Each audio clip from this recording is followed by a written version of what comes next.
Here's Kazam at. No, not Kazam. Kazam's Shaq. This is Shazam. Damn it.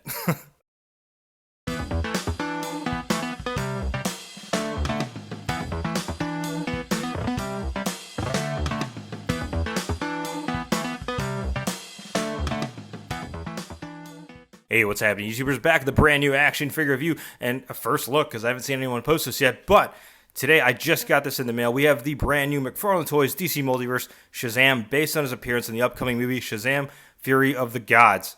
And when I see this figure, I'm kind of reminded of, damn, this movie should have already been out by now because December was the original release date for this movie. And then Warner Brothers is OP when it comes to pushing shit back because this movie got pushed back, I think, to March. But anyways, like we do with our reviews, let's get started with the box art first. So it's your standard McFarlane Toys DC Multiverse box. You see the figure right there, the DC Multiverse logo, Shazam Fury of the Gods, movie logo right there, Shazam, an exclamation mark. Then on the side, Shazam, movie logo right there, Shazam Fury of the Gods, McFarlane Toys logo at the bottom. And then on the back, it looks like they're keeping in unison with the style that we saw with the Black Adam movie figures with sort of the animation slash... somebody told me it was like a filter or some shit like that, but it kind of coincides with the movie promo art, so I think it looks fine. I do like how they keep it kind of like uniform with the Black Adam stuff. And then I said this before with the Batman movie figure that I reviewed earlier this year. This is probably a Guinness Book World Records for how many times Shazam is written on the box. We have 1, 2, 3, 4, 5, 6, 7, 8, 9, and then 10.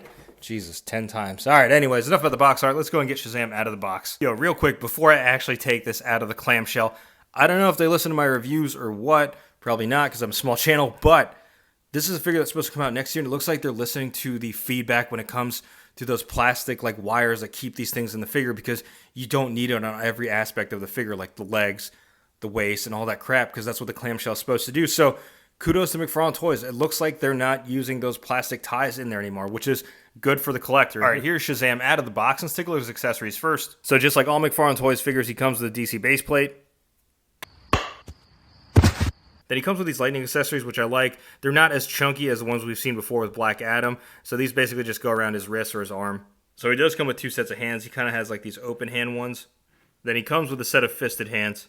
And just like all McFarlane Toys DC Multiverse figures, he comes with a trading card. So it's like the artwork we saw in the box. And then on the back is a data file. Feel free to pause it if you want to go ahead and read it. All right, now let's take a look at the figure itself. And oh no. Let's take a look at the head sculpt first. Oh no, no, no, no. I don't want to be harsh, but like, oh man, it looks like he just got punched by Black Adam. No, but I was talking to my boy Rob D Toys. You all should know who he is. Popular DC content creator on Instagram, and also part of the DC Infinite Hour with Brad, DCEU Geek, and Ahsoka the Geek. But he mentioned to me like how Wonder Woman 84 had the same QC issue where she had a little bit too much makeup or paint application on the face. This could very well just be a one-off where it's my figure that has this issue. And I don't really want to call it issue because I know what McFarlane Toys were going for when they applied that paint application. It just, in this scenario, you can tell is a little bit too much. But in certain angles, you can definitely fudge it and hide it in toy photography shots.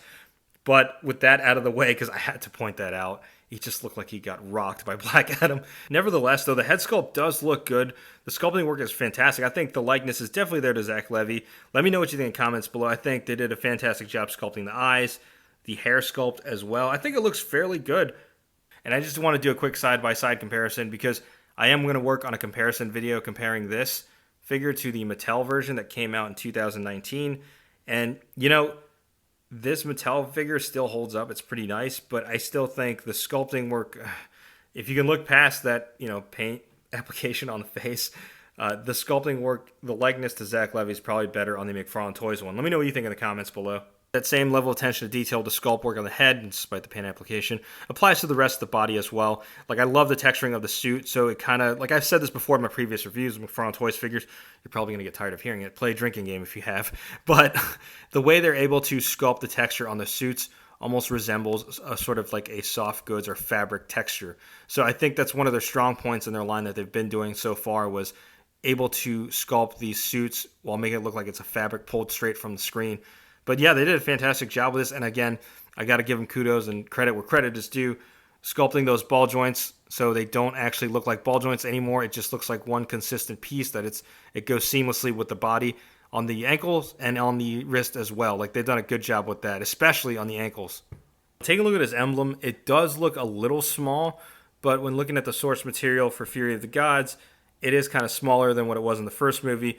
But at the same time, it just looks a little bit, I don't know, it could have been a little bit longer, maybe up to the cut of his diaphragm joint, because that's kind of where it cuts off too in the actual suit. But still, I appreciate what they were going for. And if we look in closely, you can see the different variations of the coloring of yellow in there. When comparing it to the Black Adam movie version, you can see his emblem goes past the diaphragm cut. And that was something some collectors were complaining about, just because it goes past it. So when you move it forward, it does bend the emblem a little bit. Or even the Shazam, DC Rebirth one, people were complaining about how this one looked like a freaking tie. I didn't really care for that, honestly. But I can understand people's perspectives.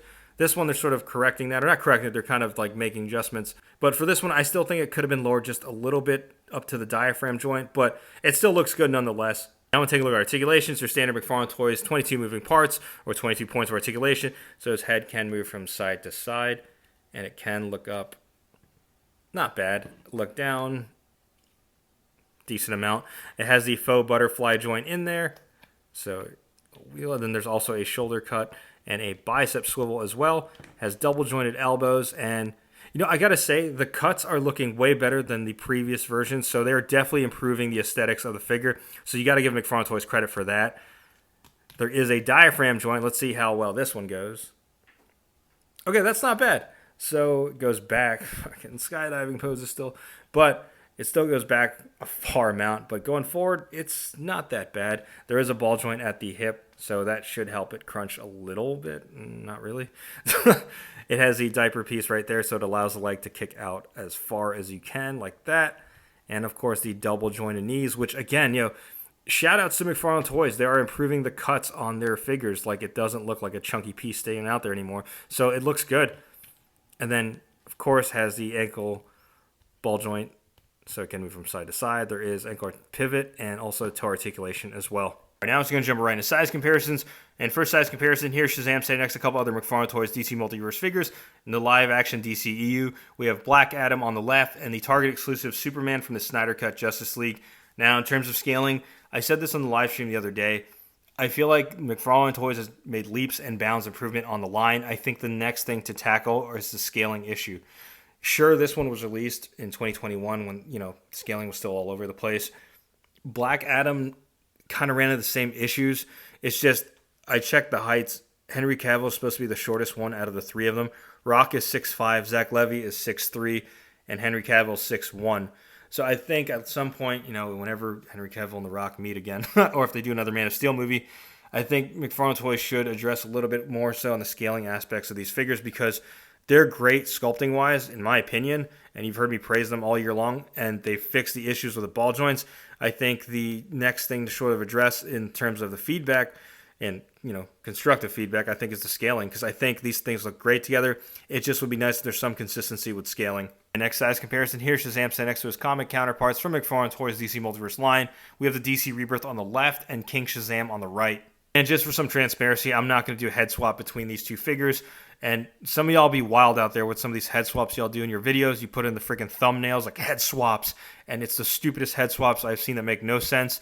I'm not going to do it just for the sake of, I know proportion-wise, this is going to look too small on that body. And last size comparison, here's Shazam standing next to some Mattel figures of Shazam from the first movie. So we have the DC Multiverse one on the left and the basic figure version on the right.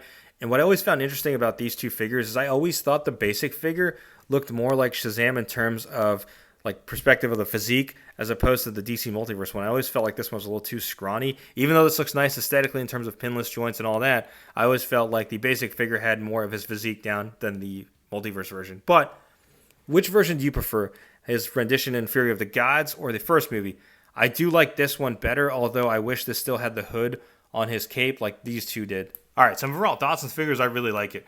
It's very well sculpted, and, I'm starting to find out now with the head sculpt, it's kind of just my figure that had that issue, because I saw my buddy Ahsoka's video on his Instagram. Check it out. His looks good with the paint application, so I figure it's just mine. But in terms of the overall figure, though, it's amazing. I think it's a huge improvement from the Mattel one. While, yes, some of y'all out there might be like, yo, those are pinless and these aren't. The pins never really bother me as much as some other people. I think this one's beautifully sculpted. I like the finish of the gold on here as opposed to the one that was on the metal version. And I do like the fine details on the boots and the gauntlets as well. The cape looks nice, and it's not running the same issue that I had with the DC Rebirth one, with it being too heavy. It's a pretty light material that they're using for the cape. But overall, yeah, I think it's a fantastic figure. But let me know what you think in the comments below, YouTubers. Will you be picking this up? Are you excited for Shazam Fury of the Gods? And like always, if you like what you see, be sure to hit that like button. If you already subscribed to the channel, go ahead and subscribe. Thanks for watching.